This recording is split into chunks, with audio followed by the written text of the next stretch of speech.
ஓம் சாந்தி. 27/6/2025 சாக்கார முரளி. இன்று சிவ பகவான் கூறுகிறார், இனிமையான குழந்தைகளே, உங்களுடைய நேரம் மிகவும் மதிப்பு வாய்ந்தது. ஆகையால் வீணான விஷயங்களில் உங்களுடைய நேரத்தை வீணாக்காதீர்கள். கேள்வி: மனிதனிலிருந்து தேவதையாக ஆகுவதற்கு தந்தையிடமிருந்து எந்த ஒரு ஸ்ரீமத் கிடைத்திருக்கிறது? பதில்: குழந்தைகளே, நீங்கள் மனிதனிலிருந்து தேவதைகளாக ஆகிறீர்கள் என்றால் எந்த அசுர சுபாவமும் இருக்கக்கூடாது. 2வது பாயிண்ட், யார் மீதும் கோபப்படக்கூடாது. 3வது பாயிண்ட், யாருக்கும் துக்கம் கொடுக்க கூடாது. 4வது பாயிண்ட், எந்த ஒரு வீணான விஷயங்களையும் காதுகளால் கேட்க கூடாது. பாபாவுடைய ஸ்ரீமத் தீயதை கேட்காதீர்கள் என்பதாகும். ஓம் சாந்தி. குழந்தைகளாகிய நீங்கள் அமருவது சாதாரணமாக இருக்கிறது. எங்கு வேண்டுமானாலும் அமரலாம். காட்டில் வேண்டுமானாலும் அமருங்கள், மலை மீது அமருங்கள், வீட்டில் அமருங்கள், அது குடிலில் அமருங்கள், எங்கு வேண்டுமானாலும் அமருங்கள். அதாவது ஆசனங்கள் போட்டுதான் அமரணும் அப்படின்ற ஒரு ரூல் எதுவும் கிடையாது. அல்லது இந்த இடத்துல தான் உட்காரணும், அந்த இடத்துல தான் உட்காரணுன்றதும் கிடையாது. ஏன்னா இது நினைவு, எங்கே உட்கார்ந்தாலும் பாபாவை நினைக்க முடியும். ஆக யோகத்தில் அமரணும், அவ்வளோதான். இப்படி அமர்வதின் மூலம் குழந்தைகளாகிய நீங்கள் டிரான்ஸ்ஃபர் ஆகிறீர்கள். இப்போது நாம் மனிதர்கள் எதிர்காலத்திற்காக தேவதைகளாக ஆகிக் கொண்டிருக்கிறோம் என்பதை குழந்தைகளாகிய நீங்கள் தெரிந்திருக்கிறீர்கள். நாம் முள்ளில் இருந்து மலர்களாக ஆகிக் கொண்டிருக்கிறோம். பாபா தோட்டக்காரராகவும் இருக்கிறார், தோட்டத்திற்கு எஜமானராகவும் இருக்கிறார்.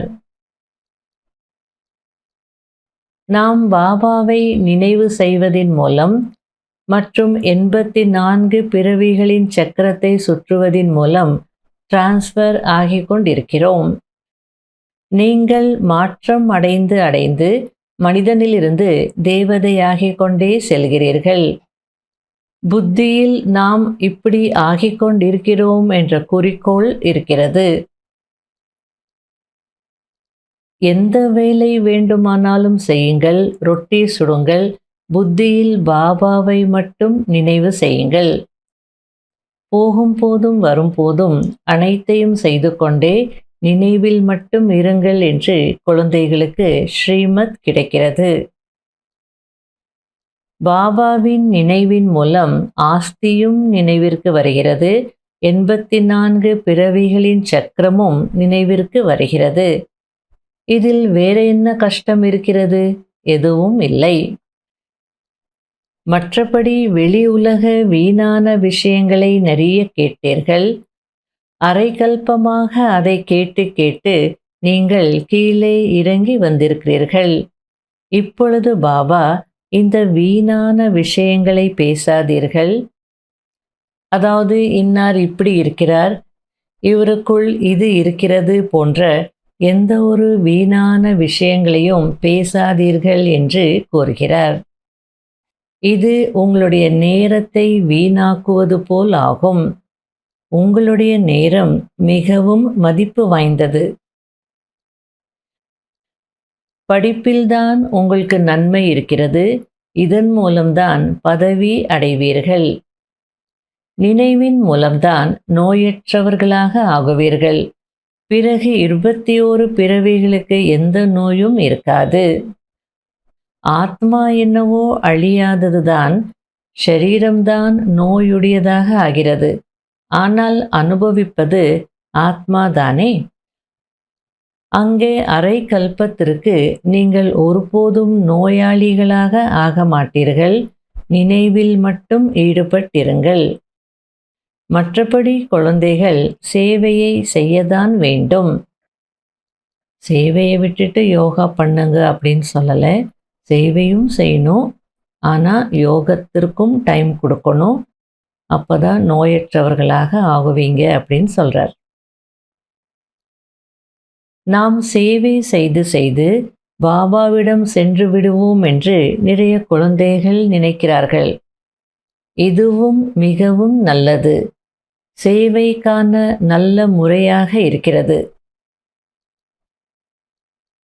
நான் உங்களை என்னை விடவும் உயர்ந்த டபுள் கிரீடதாரியாக ஆக்குகிறேன் என்று பாபா கூறுகிறார். நினைவின் மூலம் ஒளி கிரீடம் கிடைக்கிறது. 84 பிறவிகளின் சக்கரத்தை தெரிந்து கொள்வதின் மூலம் சக்கரவர்த்தியாக ஆகிறீர்கள். இப்போது குழந்தைகளாகிய உங்களுக்கு கர்மம், அகர்மம் மற்றும் விகர்மத்தின் நிலைகளை பற்றி புரிய வைத்திருக்கிறேன் என்று பாபா கூறுகிறார். சத்யுகத்தில் கர்மம் அகர்மமாக இருக்கிறது. ராவண ராஜ்யத்தில்தான் கர்மம் விகர்மமாக ஆகிறது.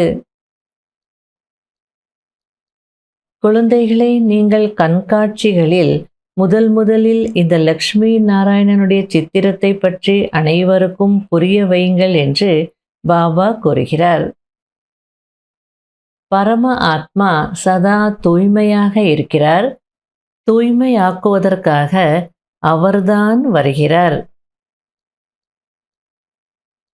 சத்யுகத்தில் நீங்கள் அழகாக ஆகிவிடுவீர்கள்.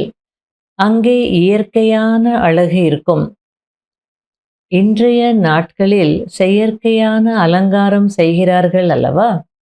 என்னென்ன ஃபேஷன் வந்திருக்கிறது, எப்படியெல்லாம் ஆடை அணிகிறார்கள். நீங்கள் வெளி உலக வீணான விஷயங்களை ஒருபோதும் கேட்க கூடாது. சேவை செய்யும் குழந்தைகளுடைய வாயிலிருந்து சதா ஞான ரத்தினங்கள்தான் வெளிவரும். ஞான விஷயங்களை தவிர மற்ற விஷயங்கள் அனைத்தும் கல் எறிவது போல் ஆகும்.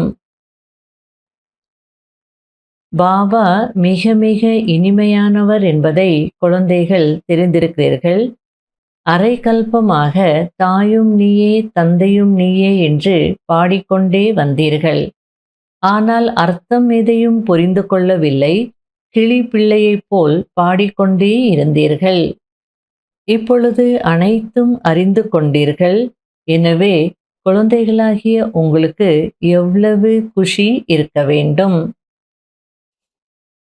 இனிமையிலும் இனிமையான தேடி கண்டெடுக்கப்பட்ட செல்ல குழந்தைகளுக்கு மாத் பிதா பாப் தாதாவின் அன்பு நினைவுகள் மற்றும் குட் மார்னிங்.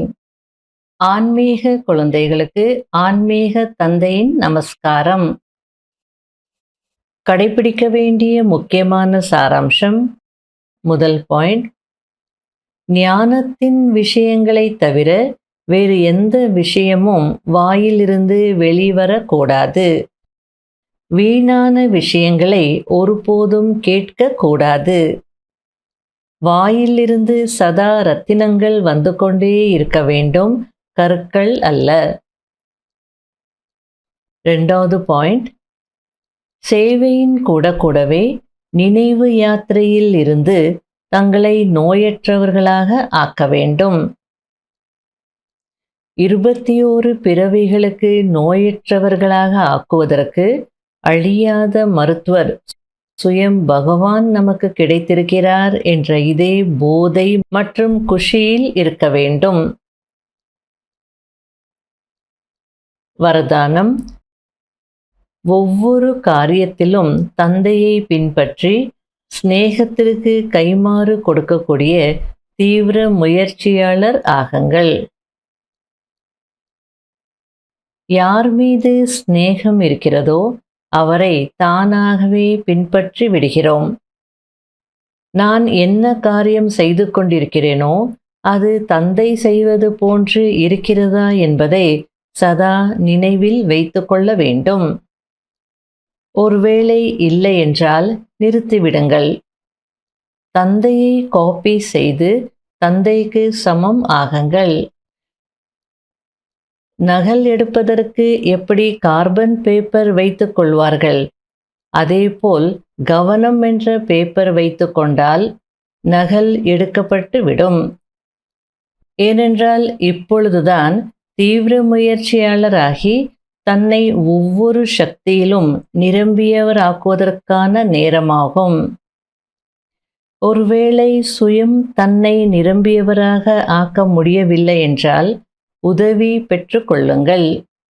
இல்லையென்றால் இன்னும் போக போக டூ லேட் ஆகிவிடும், அதாவது மிகவும் தாமதம் ஆகிவிடும். ஸ்லோகன்: திருப்தியின் பலன் மகிழ்ச்சி. மகிழ்ச்சி நிறைந்தவர் ஆகுவதினால் கேள்விகள் முடிந்துவிடும். அவ்யக்த சமிக்ஞை: எந்த ஒரு பலவீன ஆத்மாவின் பலவீனத்தை பார்க்காதீர்கள். வெரைட்டி ஆத்மாக்கள் என்பது நினைவிருக்கட்டும். அனைவர் மீதும் ஆத்ம திருஷ்டி இருக்கட்டும். ஆத்ம ரூபத்தில் அவர்களை நினைவில் கொண்டு வருவதின் மூலம் சக்தி கொடுக்க முடியும். ஆத்மா பேசிக்கொண்டிருக்கிறது. ஆத்மாவின் சன்ஸ்காரம் இது. இந்த பாடத்தை பக்கா ஆக்கினால் அனைவரின் மீதும் தானாகவே சுப பாவனை இருக்கும். ஓம் சாந்தி.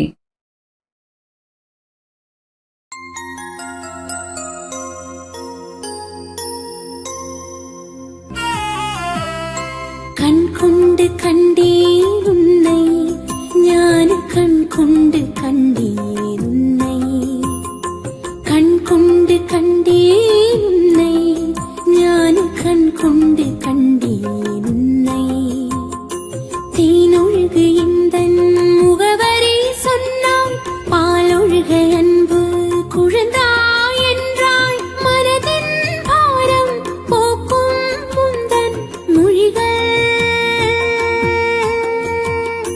உள்ளத்தின் சோகம் நீக்கும் ஞான கீதங்கள். கண் கொண்டு கண்டேன் உன்னை, ஞான கண் கொண்டு கண்டேன் உன்னை.